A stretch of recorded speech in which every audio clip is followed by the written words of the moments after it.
εντυπωσιακό είναι το ότι 300 άνθρωποι βρεθήκαν όλοι μαζί. Αυτό τώρα κοίτανε στην κάτι, τώρα στο δικό μου το μυαλό. Είναι 300 άνθρωποι που συνεργάστηκαν και κάναν αυτό το πράγμα και τώρα δίνουν δουλειά σε ανθρώπους. Γιατί οι άνθρωποι που δουλεύουν μέσα σίγουρα βγάζουν ένα μεροκάματο. Σε 4 μέχρι στιγμής και τώρα πήραμε και έναν 5ο και ελπίζουμε να χρειαστεί. Κοιτάξτε τώρα τι γίνεται. Γιατί με ένα μικρό συνεταιρισμό με ελάχιστα λεφτά. Αυτοί δίνουν δουλειά σε αυτούς τους ανθρώπους. Τόσους μπορούμε, τόσους κάνουμε. Από εκεί και πέρα διασφαλίζουν τέλος πάντων και την ποιότητα των τροφίμων γιατί και οι 300 θα ψωνίσουν από εκεί. Και όχι μόνο οι 300, φαντάζομαι κάτι ξαδέρφια, κάτι φίλοι, κάτι σιγά σιγά μέχρι να μεγαλώσει ο κύκλος. Σκεφτείτε τι κάνουν αυτοί οι 300 άνθρωποι. Πολλαπλασιάστε τον εγκεφάλο σας. Μερικές φορές λέμε είμαστε λίγοι. Δεν είμαστε λίγοι. Αν ενωθούμαστε πάρα πολύ. 50-50, 200-200, 300-300. Είμαστε πολλοί. Απλά είμαστε σκόρπιοι. Το μεγάλο μήνυμα εμένα του βίος, δεν ξέρω πού να έρχεται πως βίος ή πάιος, γι' αυτό και χθες το είπα. Ήθελα να του πω, αλλά δεν ήθελα να περάσει λάθος στον αέρα. Είναι η συνεργασία. Αυτό είναι δηλαδή συνεργασία. Τα έχουμε ξεχάσει. Γιατί να το έλεγα στις κουβέντες πριν. Δεν είχε πολύ καιρό που είχα πάει σε ένα χωριό που ξέρεις η συνεργασία, οι συνεταιρισμοί γεννήθηκαν στην Ελλάδα. Εδώ, στο Αμπελάκι. Στο Αμπελάκι στη Λάρισα. Οι συνεταιρισμοί γεννήθηκαν εδώ στην Ελλάδα. Ένα χωριό το οποίο μεγαλούργησε. Έμεινε στην ιστορία. Το Αμπελάκι από όλα ξεκίνησαν από εδώ. Ας το κρατήσουμε ως ιστορία γιατί τα σύγχρονα τώρα είναι να σκά στα γέλια. Δεν θα πω τίποτα γιατί υπάρχουν και άνθρωποι που μένουν και δεν θέλω να πω τίποτα παραπάνω. Εμείς χάσαμε το παραμύθι της εξέλιξης από τη στιγμή που σταματήσαμε να συνεργαζόμαστε. Να ψοφήσει η κατσίκα του γείτονα, να πούμε τα χειρότερα για το γείτονα, μπορούμε να κάνουμε και πράγματα. Και εδώ είναι ο Άρης ο οποίος μας το λέει. Το θυμάμαι να ανεβαίνει αγχωμένος και να ξεκινάει αγχωμένα και σιγά σιγά να το ξεδιπλώνει. Ήταν αγχωμένος γιατί του βούλευε το μηχάνημα για να δείχνει πίσω το ταλαδέρι. Και να εξηγεί πίνακα προς πίνακα και σταδιακά έβλεπα, ξέρεις γιατί. Ειδικά όταν παρουσιάζει πρέπει να κοιτάς, να ακούς και αυτό που μιλάει, αλλά να βλέπεις και τον κόσμο, τις αντιδράσεις του κόσμου. Που βλέπω τα μάτια να γουρλώνουν. Δηλαδή, τι λένε, τι κάνουν ακριβώς, τι είναι αυτό το πράγμα. Είναι πάρα πολύ εντυπωσιακό και χαίρομαι που εξελίχθηκε, έχει ζωή και αυτή τη στιγμή το κάνετε και επίσημα. Και όσο μπορούμε εμείς από εδώ με διάφορους τρόπους γιατί τα καλά πράγματα δεν χρειάζονται ακριβώς διαφήμιση. Στόμα με στόμα θα φτάσει παντού. Γιατί το καλό ξέρει να επιπλέει. Αυτό έχω να πω εγώ. Για πες λοιπόν και τώρα, εκτός αυτών, εσείς συνεργάζεστε τώρα δίνετε δουλειά και σε ανθρώπους που έχουν χωράφια, σε ανθρώπους που βγάζουν κονσέρβες συγκεκριμένες και πάλι λέγοντας έτσι. Δεν είναι μια ολόκληρη ιστορία τώρα, δεν είναι εντυπωσιακό. Να σου πω λίγο καταρχήν κάτι που είπαμε πριν. Δεν είναι μόνο για τους 300 του σούπερ μάρκετ. Είναι φυσικά για οποιονδήποτε θέλει να ψωνίσει. Οι τιμές είναι ίδιες για όλους και απευθυνόμαστε σε όλη την γειτονιά, σε όλη την τοπική κοινωνία και σε όλη τη Θεσσαλονίκη βασικά. Και μέχρι τώρα έχει δείξει ότι η κοινωνία το έχει αποδεχτεί πάρα πολύ. Δηλαδή, οι στόχοι που είχαμε για πελάτες από τη γειτονιά και τη Θεσσαλονίκη αποδείχθηκαν φτωχοί. Η κοινωνία το έχει αγκαλιάσει πολύ περισσότερο από όσο περιμέναμε. Και κάτι που είπες για τους συνεταιρισμούς πριν. Η διαφορά που έχουμε εμείς από τους κλασικούς συνεταιρισμούς που υπάρχουν στην Ελλάδα είναι ότι καταρχήν είμαστε μη κερδοσκοπικός. Ναι, σωστό και αυτό. Ενώ οι κλασικοί συνεταιρισμοί έχουν πάντα τη μερίδα που ανάλογα με τα κέρδη και αυτά παίρνεις ένα ποσοστό. Εμάς κανείς δεν πρόκειται να πάρει λεφτά από αυτό. Δεν το κάνουμε για τα λεφτά, είναι μη κερδοσκοπικός. Και ο δεύτερος συνεταιρισμό, η δεύτερη διαφορά είναι ότι σε σχέση με τους άλλους συνεταιρισμούς λειτουργούμε αμεσοδημοκρατικά. Δηλαδή, ο καθένας έχει μία ψήφο στη Γενική Συνέλευση ανεξαρτήτως του πόσες μερίδες κατέχει το συνεταιρισμό. Μπορεί να δώσεις 300 ευρώ εσύ, όχι 150, αλλά πάλι έχεις μία ψήφο. Ναι. Και 1000 ευρώ να είχα δώσει και να είχα 50 και 100 μερίδες, πάλι μία ψήφο θα είχα. Έτσι διασφαλίζουμε ότι οι αποφάσεις θα παίρνονται από τους πολλούς και όχι από 2-3 που είχαν τα λεφτά και πήραν το 51%. Έχει το κεφάλαιο και μεσαπυρώνει, γιατί είναι και πάρα πολύ φθηνή η φάση. Μπορεί κάποιο τι είναι τώρα, πόσες χιλιάδες ευρώ τώρα μαζεύτηκαν, αυτά είναι αστεία ποσά για κάποιον που γυρνά. Δεν το πάρει όλο μαζί και τελειώνει η υπόθεση. Αλλά ακόμα και σε αυτό έχουν προβλέψει να έχει μία ψηφό σε λεφτά και να δώσει. Το μοναδικό που θα κάνει είναι να δώσει περισσότερα λεφτά για να αναπτυχθεί περισσότερο. Εγώ επιμένω και λέω ότι αυτό είναι πάρα πολύ έξυπνο. Γιατί το κάνουν μη κερδοσκοπικά αυτοί, αλλά στην ουσία κερδίζουν αυτοί, κερδίζει ολόκληρη κοινωνία. Και από πού κερδίζει, δηλαδή σκέψου ότι δεν είμαι αναγκασμένος να πάρω ένα φτηνό προϊόν από το εξωτερικό γιατί είναι πιο φτηνό για το κέρδος. Δεν το σκέφτομαι έτσι. Εγώ θέλω να πάρω ένα καλό προϊόν γιατί του τρώει και το παιδί μου. Οπότε θα πάω σε ένα παραγωγό στη Φλόρινα και θα φέρω πιπεριά Φλωρίνης αυθεντική, η οποία μπορεί να τσιμπάει στην τιμή, αλλά είναι καλύτερη γιατί έχει μια λογική απίστευτη. Έχει μια πολύ καλή λογική. Θα φέρω ελληνικό μανιτάρι και ας είναι πιο ακριβό από το πολωνικό, γιατί εγώ παιδί έχει μια ωραία λογική. Έχει μια λογική η οποία μεγαλώνει καλύτερα τα παιδιά μας. άντε και στα δικά μας εύκολα. Για το λέω. Ωραίες ιδέες, είναι πάρα πολύ ωραίες ιδέες. Κοίταξε, το εντυπωσιακό είναι ότι πραγματοποιούνται κιόλας. Να σου πω γι' αυτό για τα προϊόντα. Καταρχήν, η τιμή να είναι ακριβή δεν είναι απαραίτητο. Όταν παίρνεις ένα προϊόν από κάποιον τοπικό παραγωγό και το παίρνεις απευθείας από αυτόν, χωρίς να μπλέκονται μέσα μεσάζοντες, για σε χοντρική, σε μεγάλη ποσότητα, ακριβώς, μπορείς να καταφέρεις να το πάρεις σε μια τιμή που πολλές φορές είναι καλύτερη και από την τιμή της αγοράς. Πιο ανταγωνιστική, δηλαδή. Ακριβώς. Σε παραδοσιακά προϊόντα, εμείς το έχουμε πετύχει σε φέτα, κάποια τυριά, ζυμαρικά, ας πούμε, παραδοσιακά, τα λαχανικά και τα φρούτα μας όλα έχουν πολύ καλές τιμές. Καλύτερες από τις αγοράς, ας το πούμε. Και το δεύτερο για την ποιότητα. Το τοπικό προϊόν έχει το πλεονέκτημα ότι έχει δύο πλεονεκτήματα. Γιατί έχουμε δηλαδή ζόρι να φέρουμε τοπικά προϊόντα. Το πρώτο είναι ότι μπορείς και ελέγχεις τον παραγωγό. Δηλαδή όταν ξέρω εγώ ότι τα φασόλια τα φτιάχνει ο κύριος Γιάννης από τα Γρεβενά και ξέρω που είναι το χωράφι του και έχω πολύ άμεση επαφή μαζί του και δεν τα φτιάχνει κάποια, δεν παίρνουμε φακές Αμερικής, ας πούμε, όπως είναι στο σούπερ μάρκετ, παίρνουμε φακές Γρεβενών. Μπορώ να πάω και να τον ελέγξω αυτόν τον παραγωγό και να πάρω δείγμα από το χώμα του, να δω τι μεθόδους καλλιέργειας έχει και έτσι να τον πιέσω προς μια πιο καθαρή παραγωγή, ας το πούμε. Πιο βιολογική, πιο φιλική στο περιβάλλον και πάει λέγοντας. Πρόκειται, τα ωφέλη είναι πάρα πολλά.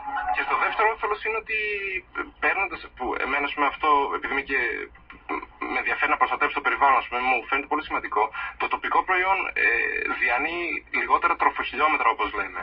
Δηλαδή η φακή Αμερικής ή το ρύζι από το Πεκίνο, αν έρθει, έχει ταξιδέψει στο μισό πλανήτη με αεροπλάνο μέχρι να φτάσει στο σούπερ μάρκετ μας, έχει μολύνει το μισό πλανήτη, ενώ ένα τοπικό προϊόν έχει διανύσει πολύ λιγότερα χιλιόμετρα για να έρθει, οπότε έχει επιβαρύνει πολύ λιγότερο το περιβάλλον. Άρα και το οικολογικό αποτύπωμα του προϊόντος είναι μικρότερο σε αυτές τις περιπτώσεις. Και το οικολογικό, ναι, αλλά η τιμή είναι, ξέρεις, το λεμόνι Αργεντινής είναι πολύ πιο φθηνό από το λεμόνι στην Ελλάδα, γιατί το ελληνικό λεμόνι πληρώνει 40 διόδια. Έχουμε κι άλλο θέμα. Έχουμε κι άλλο θέμα. Έχουμε ξέρουμε τώρα κάτι. Βάλε για εσύ και δώσε μας να φάμε φασόλια εδώ πέρα ελληνικά. Σταμάτα! Και μολύνουμε το περιβάλλον. Σταμάτα μας τα φασόλια. Πήγε πίσω από στείλω στον Gram Kitchen. Ωραία πράγματα. Παιδιά τα κάνουν ωραία πράγματα. Δηλαδή σκέφτομαι την πρώτη φορά. Ποιος το σκέφτηκε αυτό? Η πρωτοβουλία αυτή που είπαμε, η προσκάλωση, είναι μια ομάδα ανθρώπων που. Και ποιος βρει κατάκρι μπράβο ρε παιδί μου, 200 άνθρωποι. Είναι σαν μας σπουδάζουν τα παιδιά, είδες τι μαθαίνουν. Δεν είναι σαν εμάς. Σπουδάζεις τη εργασία. Μας του κάνουμε μάθημα σχολείο, ρε παιδί. Να μάθουμε να εκτιμούμε τις εργασίες. Δηλαδή απομνημονεύαμε αυτά που μας βάζανε να απομνημονεύουμε και δεν βάζαμε το μυαλό μας. Άκουσε, αν πάω, εγώ ρε εσύ τώρα μεταξύ μας τη συζήτηση που κάνουν, πίστεψε με, είναι πολύ σχετική με αυτά που συζητάμε. Αν πάω εγώ με τον Βασίλη Δέλιο για να φάμε, θα κάνουμε 4 ώρες συζήτηση αν πρέπει να πάρουμε τζατζίκι ή όχι. Αλήθεια σου λέω. Και εσείς τώρα 300 βρήκα τάκρη. Είναι δηλαδή είναι παιδιά. Στα κλάματα. Δεν μεταδίδω άλλο. Δεν μεταδίδω. Τα πω. Το χαζομάτι. Όχι, walking of the dream. Ταιριάζει. Αυτό που με εντυπωσιάζει πάρα πολύ στη φάση τη δική σας, γιατί σας θεωρώ όλους παιδιά, ούτως ή άλλως η διαφορά ηλικίας που έχουμε, είναι ότι μετά το Tentex έχω δει τους περισσότερους από εσάς στα σημεία που κάνει δουλειά. Τώρα τελευταία πήγαμε Αλεξανδρούπολη και είδαμε το παλικάρι με τις ελιές. Στον Παύλο. Και ξέρεις, είναι τελώς διαφορετικός όταν το βλέπεις στο καράβι το επάνω. Είναι διαφορετικός ο καπετάνιος. Άλλο να κάθομαι τώρα σε μια αίθουσα και να σου λέω να εγώ έτσι αρμενίζω, έτσι κάνω, και διαφορετικά στο μέρος του. Γι' αυτό και εύχομαι το δικό σου το καράβι, βέβαια έχει πολλούς καπετάνιους και αυτό είναι το εντυπωσιακό της υπόθεσης.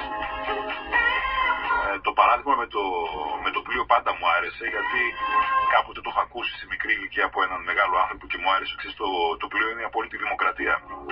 Μπορεί να έχει, ξέρω εγώ, τον καπετάνιο του υποπλοίαρχο και πάει λέγοντας αυτό το βουλιάζει για όλους. Είναι δηλαδή. Το δικό σας το πλοίο λοιπόν έχει 300 καπετάνιους και εντυπωσιακό είναι, γιατί αντίθετα από την ελληνική πραγματικότητα υπάρχει και συνεννόηση. Στα προϊόντα, στο focus, στο μη κερδοσκοπικό. Το κερδοσκοπικό της υπόθεσης είναι μεγάλο, αλλά είναι για την κοινωνία και για το. Στην ουσία ακόμα και τον ίδιο τον πλανήτη. Δηλαδή σκέφτονται οικολογικά πράγματα και. Έτσι πως το βλέπω εγώ αυτό που έλεγε ο Άρης, είναι ένα οικολογικό boomerang. Δηλαδή ξαναγυρνάει σε εμάς. Δηλαδή είτε από πλευράς περιβάλλοντος είτε από πλευράς χρημάτων, γιατί όπως λες δεν είναι κερδοσκοπικό. Οπότε στην ουσία χαμηλώνουμε το κόστος του αυτό συντηρείται και συντηρεί και οι εργαζόμενους. Δεν είναι λίγο. Πληρώνει ΦΠΑ, πληρώνει τα λαβρία. Αν καθίσει και το σκεφτεί, είναι πολύ ωφέλιμο για την κοινωνία όλο αυτό που γίνεται και είναι ανταποδοτικό όσον αφορά το. Είναι πασφανές, τέλος πάντων δεν έχω λόγια, δεν μην επαναλαμβάνω τα ίδια. Να σκεφτώ λίγο σαν κακός Έλληνας. Εχθρούς είχατε σε αυτή την προσπάθεια. Τους ορίζεις. Έχω δύο εχθρούς υπόψη μου. Ο πρώτος και σημαντικότερος νομίζω ότι είναι ο κακός μας εαυτός. Δηλαδή ο μεγαλύτερος εχθρός είναι να μην μαλώσουμε μεταξύ μας, να καταφέρουμε να το διατηρήσουμε ας πούμε ακέραιο την ομαδικότητά μας. Αυτός μέχρι στιγμής μας έχει ζωρίσει αρκετά, αλλά τον νικάμε. Πάμε πολύ καλά σε αυτό το κομμάτι. Και μάλιστα από 300 έχουμε γίνει και 350 από τότε που ανοίξαμε. Δηλαδή πολλοί κόσμος, εφόσον είδε την ιδέα να υλοποιείται, πήρε θάρρος και λέω από αυτή μιλάνε σοβαρά. Δεν το κάνουν όπως 2 χρόνια που το έλεγαν στα λόγια. Γίνεται αυτό το πράγμα και ήρθε πολλοί κόσμος. Μέρα παραμέρα γράφουμε ένα καινούριο μέλος από τότε που ανοίξαμε. Πάρα πολύ ωραία. Ο δεύτερος εχθρός πιθανώς να είναι, δεν έχει εμφανιστεί ακόμα, αλλά πιθανώς να είναι κάποια άλλα ανταγωνιστικά σούπερ μάρκετ, οι οποίοι ας πούμε. Καλά, μπαίνει σε μια μάχη. Από εδώ και πέρα είναι. Στην αγορά είμαστε. Να σου πω την αλήθεια, από εδώ και πέρα αυτά είναι καλώς καμωμένα. Θέλω να πω ότι το εμπόριο έχει μερικούς κανόνες. Όταν μπαίνει στο εμπόριο πρέπει να είσαι στην ανταπόδοση του. Εγώ θεωρώ ότι ένας από τους μεγαλύτερους επιχειρηματίες, τώρα δεν είναι πολλοί επιχειρηματίες, εχθρός είναι το ίδιο το κράτος. Δηλαδή οι τρικλοποδιές μέχρι να ανοίξεις. Τη χαρτιά χρειάζεται, αυτά δεν σε καθυστερεί, όχι το χαρτάκι. Δηλαδή πράγματα αδιανόητο, εξαιρισμός, το αν κουνιέται το δεξί σου κάκαλο, φοράς καθαρή κάλτσα. Θέλω να πω ρε παιδί μου ότι υπερβάλλουν, μα γι' αυτό κάνει και σάτυρα, υπερβάλλει μόνο και μόνο για να δείξει την αλήθεια. Δηλαδή δεν μπορεί να κάνει σάτυρα άμα δεν το φουσκώσει, το κάνει νταούλι για να φανεί και το πόσο γελίο είναι. Αυτό το οποίο αποθαρρύνει και ανθρώπους στις διπλανές πόρτες που δεν θέλουν να ανοίξουν την τηλεχιστόρα σε που να μπαίνουν στη διαδικασία, δεν με τρελάνουν αυτοί. Θέλει πραγματικά πολλά κότσια και μέσα στην κρίση να κάνεις κάτι τέτοιο, πόσο παραπάνω το κάνεις και μη κερδοσκοπικά. Μόνο μπράβο αξίζει σε αυτά τα παιδιά, ένα χαμόγελο μεγάλο ειλικρινά. Και μάλιστα όταν, γιατί το μυαλό μου πάντα σκέφτεται λίγο πολύπλοκα και λίγο διαφορετικά, έλεγα ότι ούτως ή άλλως θα πρότεινα, ξέρεις, μία φορά το μήνα και λίγο λιγότερο περισσότερο αναλόγως την εποχή. Έχουμε μια παρέα ανθρώπων που μαγειρεύουν για αστέγους και όχι μόνο που στέλνουν πράγματα δεξιά-αριστερά και πάντα προτείνουμε, ρε παιδί μου, την τελευταία φορά προτείναμε το συνεταιριστικό που κάνουν οι πολύτεκνοι. Οπότε να έχουμε να δώσουμε 2-3, ξέρω εγώ, έχουμε το δικό σας, έχουμε το πολύ, δηλαδή έχουμε 3 που μπορούμε, έχουμε ένα μέτωπο. Δηλαδή ξαφνικά κάνουμε ένα μέτωπο με υγεία, τίποτα παραπάνω. Δεν έχω τίποτα με κανένα σούπερ μάρκετ, του διαφημίζω, πηγαίνω στο σούπερ μάρκετ, ψωνίζω, κάνω ραν. Αλλά θα μπορούσαμε να κάνουμε και άλλα πράγματα. Θα μπορούσαμε όλοι μαζί να κάνουμε θαύματα. Απλά κάποια στιγμή πρέπει να το πάρουμε χαμπάρι. Αυτό. Και είναι πολύ ενθαρρυντικό τα νέα παιδιά έρχονται και μας το λένε. Δηλαδή, εγώ τώρα αυτή τη στιγμή κάθομαι προσοχή μπροστά στον Άρη. Ο οποίος Άρης βέβαια είναι ένας εκπρόσωπος, από ό,τι καταλαβαίνετε υπάρχει απίστευτη δημοκρατία εκεί μέσα. Οπότε σε όλα αυτά τα μυαλά που το σκέφτηκα και στους 350 και οι οποίοι να γίνεται και χιλιάδες, σας το εύχομαι ολόψυχα, εύχομαι τα καλύτερα γιατί είναι ένα πολύ καλό μάθημα για μένα που θα το μεταφέρω στο παιδί μου. Που ελπίζω το καταλάβει για να κάνει καλύτερο τον κόσμο αύριο μεθαύριο. Και εγώ να μιλήσω από την άλλη πλευρά της δουλειάς μου, επειδή είμαι καθηγητής ελληνικών, ότι σε σένα που είσαι νέος, το παιδί θα δει καλύτερο παράδειγμα από ότι σε μένα που είμαι γέρος. Δηλαδή, εμένα, ό,τι και να είναι, σου λέει εντάξει, ναι, μεν καλός, αλλά ξεπέρασε, είναι πασέ. Ενώ σε σένα, το καινούριο το παιδί που κάνει όλα αυτά, θα πει ένα πράγμα και θα το κερδίσει. Γιώργο, και επίσης τώρα, αυτό που λέγαμε, η ερώτηση είναι πολύ σχετική. Θα ήθελα να ρωτήσω ποια είναι τα εμπόδια για να λειτουργήσει μια συνεταιριστική επιχείρηση όπως το βιοσκόπο. Φορολογικά, ασφαλιστικά, λογιστικά. Έχω ψάξει αρκετά το θέμα, λέει το. Γνωρίζω ανθρώπους που θέλουν κάτι ανάλογο, αλλά αποθαρρύνεται η Βάσο του Νίκου και του Χάρη. Καταρχάς, χρόνια πολλά για χθες για το Χάρη, το χαίρεσαι. Το Χαραλάπη, ο μικρός πρίγκιπας. Θέλει να απαντήσει ο τέτοιος. Κοίταξε, έχουμε φακέλους με έγγραφα που συγκεντρώνουμε, ας πούμε, για να είμαστε στο υγειονομικό κομμάτι σωστή, στο λογιστικό κομμάτι σωστή και σε όλα αυτά. Είναι όντως αρκετά δύσκολο και το κράτος είναι αλήθεια ότι όχι μόνο δεν βοηθάει, αλλά αποθαρρύνεται τις επιχειρήσεις από το να ανοίξουν, δεν τις χρηματοδοτεί κτλ. Χρειάζεται πολλή δουλειά και δεν ξέρω. Πάντως το τι λειτουργείται. Τι είναι μια πολύ καλή απάντηση. Αυτό ήθελα να πω και εγώ, ότι όχι μόνο εμείς, αλλά έχουν δημιουργηθεί και άλλες κοινωνικές συνεταιριστικές επιχειρήσεις, λέγονται Kinsep, ξεφυτρώνουν από παντού συνέχεια, που 5-6 άνθρωποι που δεν είχαν δουλειά αποφασίσαν να ενωθούν, να κάνουν κάτι και να. Εμείς συνεργαζόμαστε με πολλές τέτοιες επιχειρήσεις. Οι γυναίκες από τη Μυγδονία, από το συνεταιρισμό στον Άγιο Αντώνιο, ξέρω από εδώ έξω. Κάνουν, ας πούμε, τις χιλοπίτες και πάει λέγοντα. Δεν καταλαβαίνουν τα αγγλικά τους. Αυτοί όλοι, εφόσον το κάνανε, είναι εφικτό. Αυτό θέλω να πω. Ο σκοπός μας δεν είναι ούτε να συγκριθούμε με τα άλλα σούπερ μάρκετ, ούτε να τα ανταγωνιστούμε. Εμείς δεν είμαστε σούπερ μαρκετάδες. Όλοι εμείς οι 300-350 έχουμε τις δουλειές μας, ασχολούμαστε με κάτι άλλο. Αυτό το κάνουμε για να αλλάξουμε τα μυαλά του κόσμου. Να αλλάξουμε καταναλωτική συνείδηση στον κόσμο. Δηλαδή, θέλουμε να πούμε στον κόσμο ότι τα τρόφιμα που τρως και δίνεις στα παιδιά σου πρέπει να είναι ποιοτικά, να μην έχουν μέσα μεταλλαγμένα, να μην έχουν μέσα φυτοφάρμακα και να τα παίρνεις σε μια δίκαιη τιμή. Δίκαιη και για σένα και για τον παραγωγό. Οπότε αυτό δεν είναι επαγγελματικός προσανατολισμός, είναι, ας πούμε, ηθικός, κοινωνικός και περιβαλλοντικός. Θέλουμε να αλλάξουμε δηλαδή το μοντέλο κατανάλωσης που υπάρχει αυτή τη στιγμή στην Ελλάδα. Εγώ δεν καταλαβαίνω κανονικά, πραγματικά δεν καταλαβαίνω τους συνδυασμούς. Βγήκαν νέα παιδιά και είπαμε υπάρχει και αυτό το καλάθι, ορίστε. Δηλαδή μου φαίνεται τόσο καθαρό στο εμπόριο. Το εμπόριο έτσι σκέφτεται. Και ξέρεις, όσο πιο πολύ, τόσο πιο καλά. Δηλαδή, ας πούμε, και για ένα πολύ μεγάλο σούπερ μάρκετ, το να υπάρχουν πολλά μικρά τέτοιου είδους είναι πάρα πολύ καλό. Μπορεί να τους κάνει πολύ καλύτερους. Πολύ πιο έξυπνα καλύτερους. Οπότε λειτουργούν και. Την πω τη λέξη διαπαιδαγώγηση σούπερ μάρκετ δεν, αλλά καταλαβαίνετε στην ελευθερία της ποίησης, γιατί το λέω, διαπαιδαγωγούν και την αγορά με αυτόν τον τρόπο. Σου δείχνουν ένα διαφορετικό ήθος το οποίο πρέπει να ακολουθήσουν κάποιοι άλλοι για να φτάσουμε στο διατάφτα. Το οποίο διατάφτα είναι να περνάμε όλοι καλά. Αυτό είναι. Να κάνουμε αυτό πολύ γεμιλή, να πηγαίνουμε στην παραλία, κάνουμε έρωτα. Τα πράγματα είναι πολύ απλά. Εγώ είμαι πάρα πολύ χαρούμενος για αυτό που κάνετε. Αλήθεια το λέω και εύχομαι την καλύτερη των επιτυχιών. Θα κρατήσουμε φυσικά και όλα αυτά για να γράψουμε και εμείς στα Facebook μας και πάει λέγοντας. Θα έχουμε μια ανοιχτή επικοινωνία αν κάτι κάνετε με μεγάλη χαρά. Και με ψηλά το κεφάλι μπήκατε και έτσι να συνεχίσετε σε αυτή την. Φαντάζομαι ότι είναι φιλόξενη αγορά. Η Θεσσαλονίκη δηλαδή κάτι τέτοια τα αγκαλιάζει, γιατί είναι μια έξυπνη πόλη. Μια πόλη η οποία έχει αποδείξει με την παρουσία της. Καταρχάς είναι 2,5 χρόνια ζωντανή πόλη. Δεν έχει καταστραφεί ποτέ. Που πάει να πει, ξέρεις, τα δύσκολα, στα εύκολα να κάθεται, ξέρει πότε να σηκώσει το κεφάλι και πάει λέγοντας. Φαίνεται ξαποστέναμε για λίγα χρόνια. Από ό,τι βλέπω όμως τώρα και πάλι για τη δόξα τραβάω. Να είστε καλά που δίνει τον δρόμο. Και είναι και φορικό ακριβώς μπροστά στο μετρό βασικά. Ήταν το μετρό εδώ να θα πήγαινε. Εκείνο που ήθελα να πω είναι σας χαίρομαι γιατί λειτουργείτε, από ό,τι κατάλαβα τουλάχιστον, συναγωνιστικά και όχι ανταγωνιστικά. Δηλαδή αυτό το competitively που λέμε στα αγγλικά. Να σε σπάσει. Βασίλη, τρομάζει ο κόσμος μας. Η ελληνική γλώσσα έχει μεγαλύτερο πλούτο από ό,τι έχει οποιαδήποτε άλλη. Κακά τα ψέματα. Οπότε αυτό το competitively είναι συναγωνιστικά. Έτσι σας βλέπω και μπράβο σας. Τι γελάς ρε χαμένε. Μου άρεσε εμένα. Competitively. Αυτά Άρη, έχεις να πεις κάτι εσύ. Μόνο να θυμίσουμε ότι αύριο είναι τα εγγένεια. Μια τελική σκέψη θα να πω ότι αυτό που βλέπουμε κιόλας είναι ότι, και αυτό που καταλαβαίνω, ότι υπάρχει αρκετός κόσμος στην Ελλάδα αλλά και στη Θεσσαλονίκη ειδικότερα που θέλει να κάνει κάτι, θέλει να αλλάξει τα πράγματα. Δεν το έχει δοθεί η ευκαιρία. Όσες φορές δοκίμασα, απογοητεύτηκε. Και βλέπουμε τώρα ότι όσο περνάει καιρός έρχονται και άλλοι, ας πούμε, και λένε μπράβο, αφού δουλεύει είμαι μέσα, ας πούμε. Και έρχονται συνέχεια κόσμος και λέει τι μπορώ να κάνω, να βοηθήσω. Και κάθεται με τις ώρες, ας πούμε.